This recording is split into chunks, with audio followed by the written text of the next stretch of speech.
And Wisconsin, because this year the tournament is truly a statewide contest, Mark. That's right, Ralph. For only the second time in 26 years, there are 4 teams in this tournament from outside the Twin City area.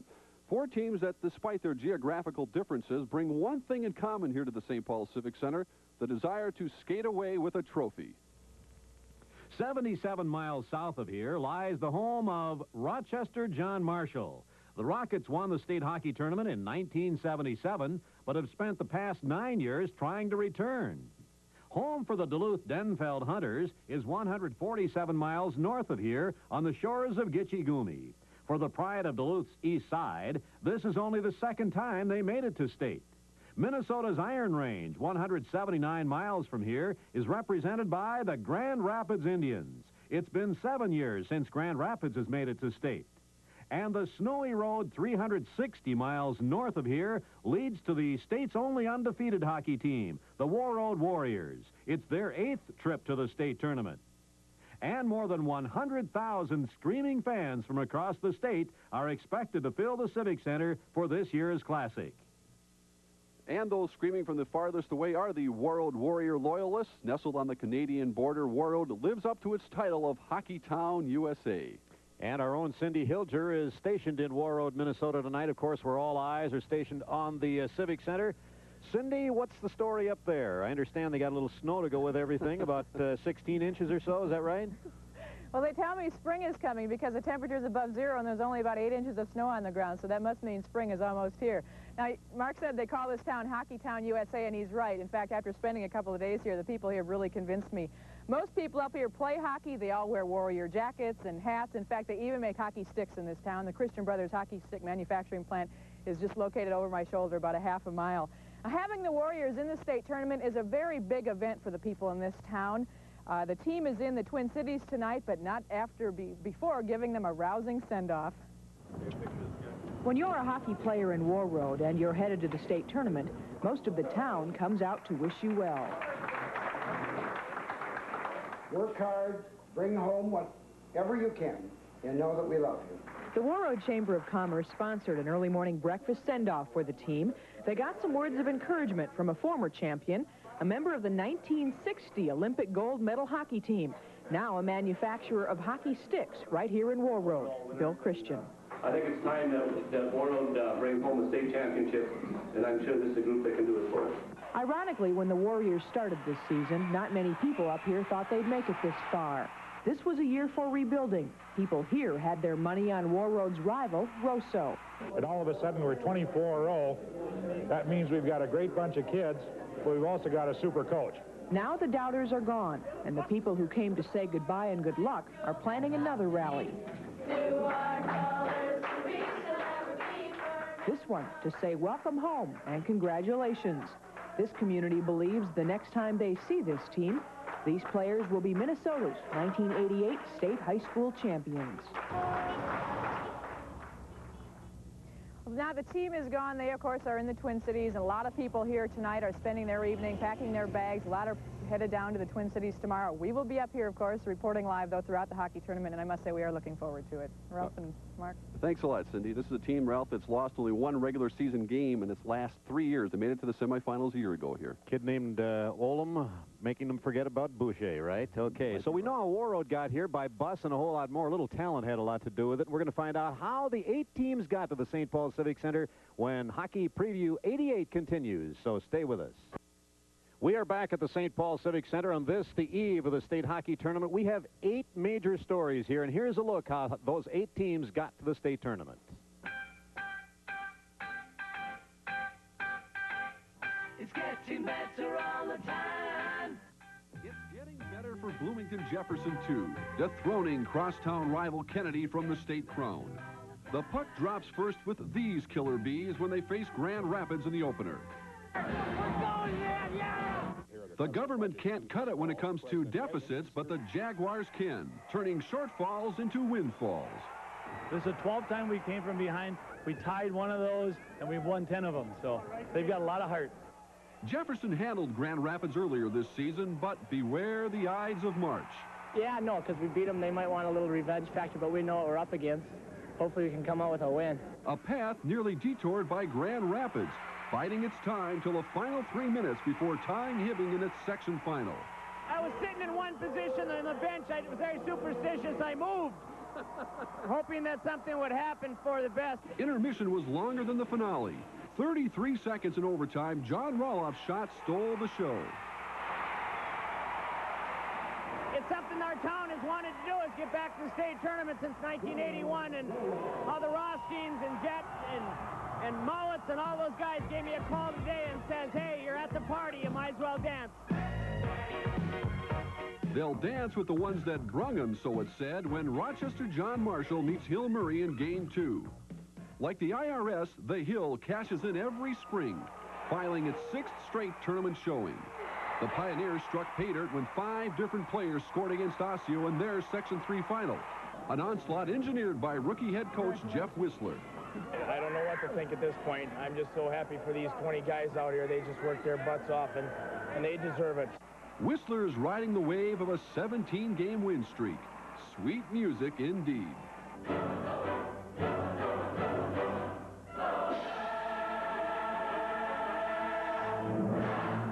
Rochester is rolling behind the goaltending of Jeff Kriesel.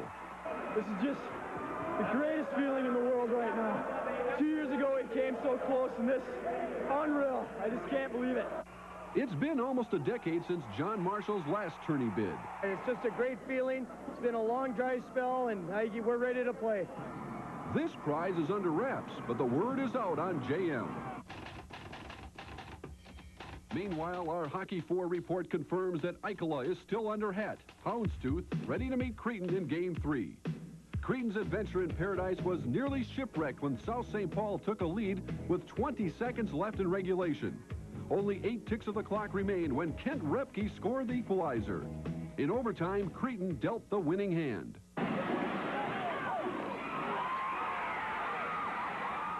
We got the face up in their end. Puck went in the corner. Our centerman digged it out tough. Came to the defenseman. Great shot. I was waiting for the rebound. All I had to do was put it away. Cretin's offense is anchored by Brandon Ferraro, the city conference scoring leader. I'll tell you, Brandon Ferraro is a big part of it. Just a skinny city kid who comes to play every day and just keeps getting better and better. For that matter, so does Ike. No, not that commander-in-chief. This one. Willard Eichela, watching his green machine crush Minnetonka in the Section 6 final. Well, we went in there last year and didn't do a very good job. We lost 2 games, and we want to go back and accomplish something this time and want to get a trophy, and we're shooting for the big one. The stars will shine in our nightcap when #1 ranked Warroad battles Duluth-Denfeld. Over the bridge and over the harbor to Duluth Arena we go. Roseville reeled in the wake of Denfeld's 8-4 thrashing in the final. Junior goalie John Michelizzi has silenced his detractors through stellar work. We're sticking with Michelizzi come hell or high water now. Hey, he got us this far, and we're going to stay with him.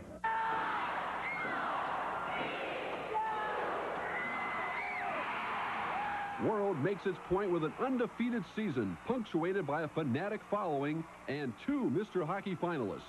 Number 19 defenseman Larry Olam is a North Stars draft choice, but is headed for the U of M. A one-man team don't get 24-0 around here. It's a team effort from everybody. You got to have a lot of guys. The puck stops first and foremost with Chad Erickson, ruling the state roost with 8 shutouts. People say you're not that good. Well, let them talk, but we're that good. Indeed, talk is cheap, but when the puck drops, the Jabberwocky stops, and it can only get better from here.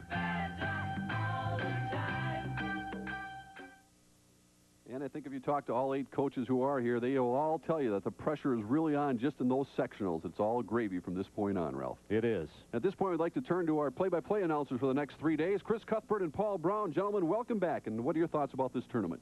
Mark, it's great to be back. There is only one problem this year. For the first time in 4 years, I can't predict that Burnsville is going to win the tournament. Predictions are going to be tough, but one safe prediction, Paul, is that we're going to see some great goaltending. I think in this particular year we have more outstanding goaltenders than we've had in any of the tournaments that you and I have been involved in. I'd like to mention just a couple of those particular goaltenders, starting with Chad Erickson. He has the best goals against average in the state at 1.3. He's got 8 shutouts already. Jeff Kriesel from Rochester John Marshall, 5 shutouts on the year with a goals against average of 1.5. That's second best in the state. Then there's a guy named Finbar Murphy. And Finbar Murphy didn't play high school hockey until high school. And with Cretin Durham, 18-3-2, and he could be a factor in this tournament as well. And it should be great play by the goalies in this particular tournament.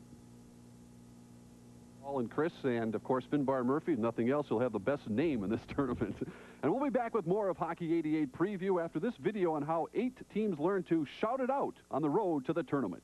You know you make me wanna lift my head up and shout, throw my head back and shout, come on now, shout, come on now, shout, come on now, shout, come on now, shout, take it easy, shout, take it easy, shout, take it easy, shout, take it easy, shout, a little bit softer now, shout, a little bit softer now, shout, a little bit softer now, shout, a little bit softer now, shout, a little bit softer now, shout, a little bit softer now, shout, a little bit softer now, shout, a little bit softer now, shout, a little bit softer now, shout, a little bit softer now, shout, a little bit softer now, shout, a little bit softer now, shout, a little bit louder now, shout, a little bit louder now, shout, a little bit louder now, shout, a little bit louder now, shout, a little bit louder now, shout, a little bit louder now, shout,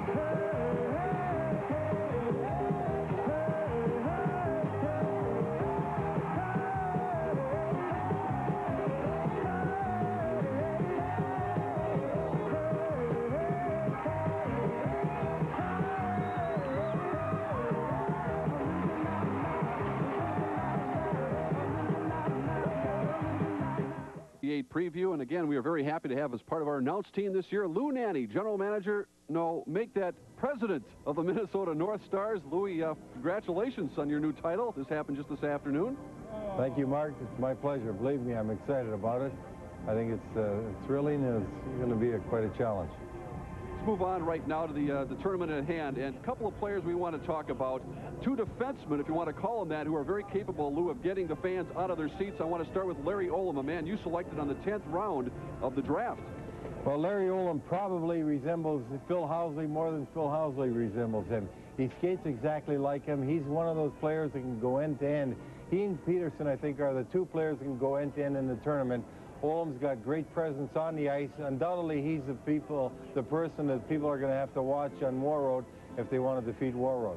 I mentioned the word defenseman. How well do they play that position, or do they concentrate more on just their offensive skills? Well, he plays it well, but whenever you got a person like Olam and Peterson out there, you know that they're capable of taking that puck and really creating opportunities. And that alone is a defense, because people have to then worry about their capabilities bringing that puck up ice or out of the zone. Very quickly, let's take a look at Tom Peterson. His coach calls him perhaps the quickest player he has ever had. And again, he's a very big force on that power play.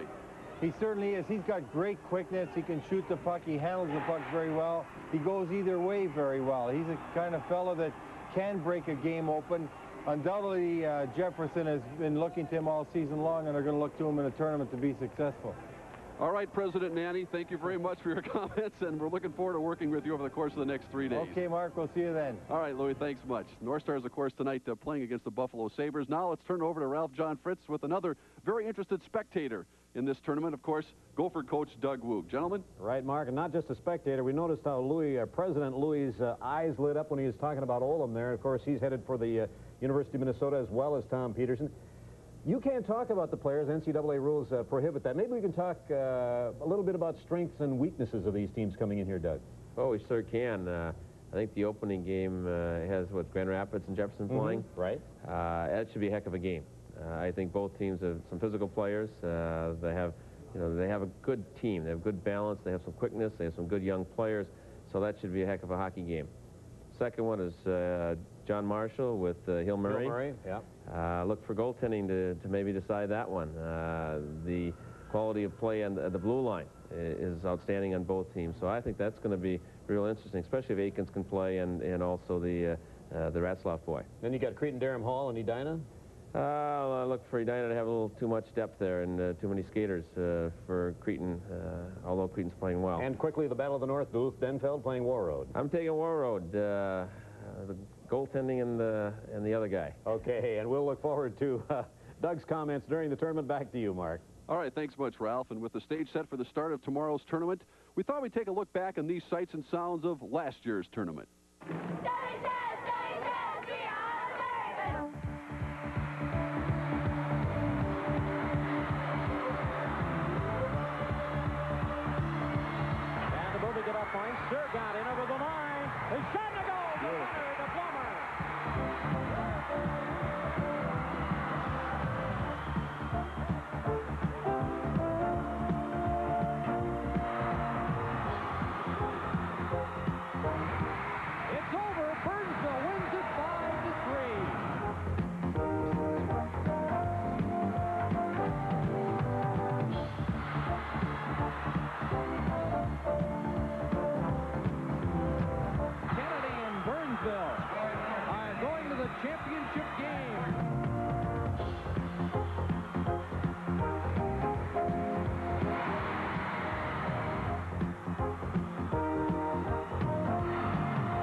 And the high school, the state, has come up with another way of honoring its students this year that goes beyond their performances on the ice.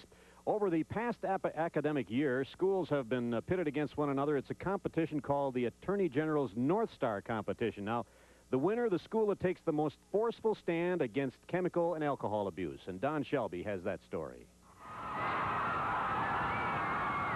These students of St. Peter High School are straight and proud of it.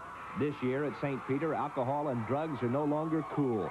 Sober and chemically free is in. And this was the scene in February when Attorney General Skip Humphrey announced St. Peter had won the Attorney General's North Star Challenge. 63% of the student body signed serious pledges to remain free of alcohol and drugs for the school year, a significant change from past years when St. Peter High had earned a hard drinking reputation. Dave Doft is a social worker at the school. Last year was somewhat better, and this year is better again. So the direction, I think, is right. We're going in a positive direction. And most people point to the senior class and the hockey team as guiding spirits in the effort, serving as positive role models. The hockey team even wearing anti-drug messages on their helmets on the ice. Co-captain Eric Hokinson says student leaders must take a stand. If they don't drink, if they don't smoke pot, and they don't do that type of thing, then I think that kind of carries over to the rest of the students. And so during this month when Minnesota honors its high school athletes for their accomplishments on the courts, on the mats, and on the ice, another honor for the St. Peter High School Saints. But this one will not go in the trophy case. The essence of this honor will be displayed in the character of its students. With photographer Dave Cheney, Don Shelby, WCCO Television News, St. Peter. And we're now just 17 hours away from the start of tournament action. You can catch every minute of course, right here on Channel 4 beginning tomorrow when Bloomington Jefferson takes on Grand Rapids. The afternoon contest then pits Rochester John Marshall against St. Paul Hill Murray. Then tomorrow night at 7, Cretin Durham Hall against Edina, followed by the Duluth Denfeld Hunters versus Unbeaten World, the only unbeaten team in the state. We'll be here for all of it and hope you will too. See you then. See you at noon tomorrow. So long, everybody.